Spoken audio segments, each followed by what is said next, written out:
Alright, let's talk about a man who has more air miles than a lost suitcase. I'm talking about India's Prime Minister, Narendra Modi.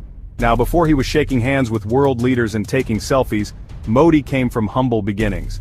Think about it. A guy who once helped his father sell tea at a railway station is now sitting at the big table, President's Kings. It's like the ultimate glow-up story. When he swept into power in 2014, it wasn't just a political change for India, it was the start of a whole new chapter for its role on the world stage. People were wondering, who is this man and what does he want? It turns out he wanted to make India a global player, not just a spectator. Before Modi, India was often seen as this giant, sleeping elephant. You know it's powerful, but it's just kind of there. It was part of the non-aligned club, which in high school terms means it didn't want to pick a side between the popular kids, America, Russia, but Modi came in with a different energy. He was like the new student who decides on day one that he's going to be friends with everyone. Jocks, nerds, art kids.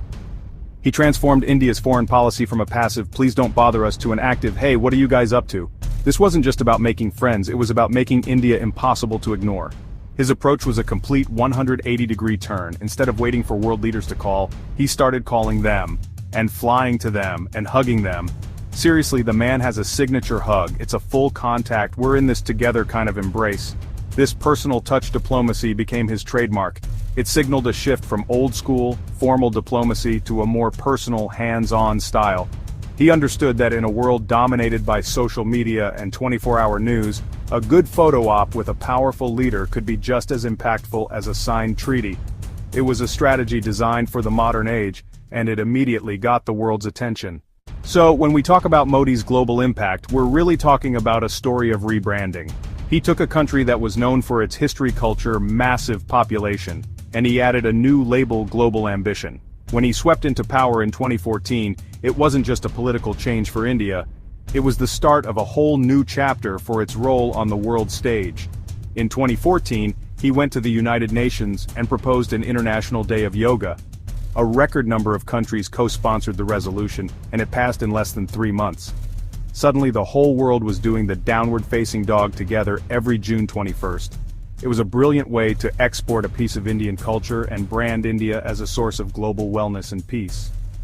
This soft power push continued in other areas, most notably on the climate change front.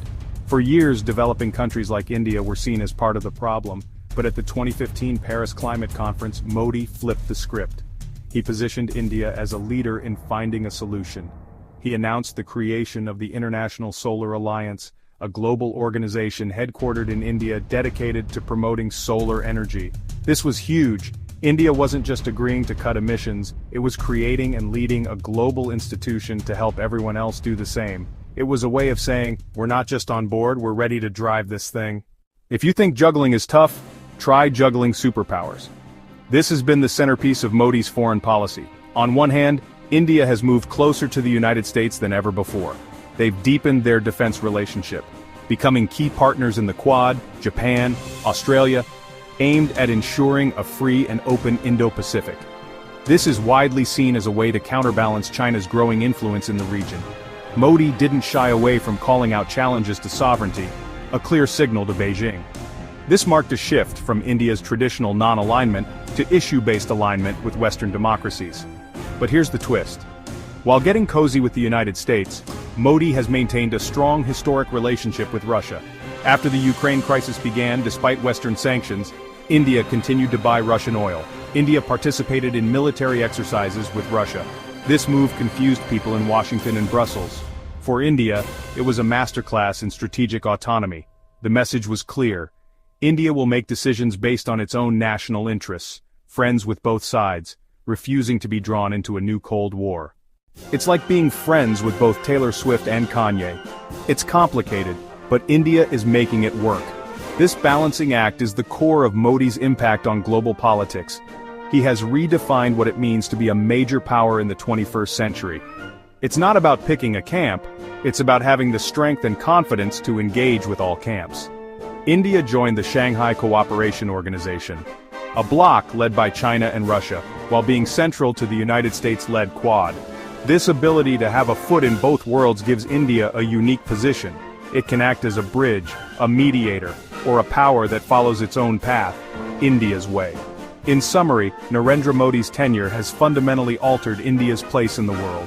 He took a nation that was hesitant and turned it into one that is assertive and ambitious. Through personal diplomacy, a savvy use of soft power, and a daring strategic balancing act, he has carved out a new role for India as a leading power. No longer just a regional player, India under Modi has become a crucial voice global powers cannot ignore. When the world discusses major issues, climate change, global security, India not only has a seat at the table but is often helping to set the menu.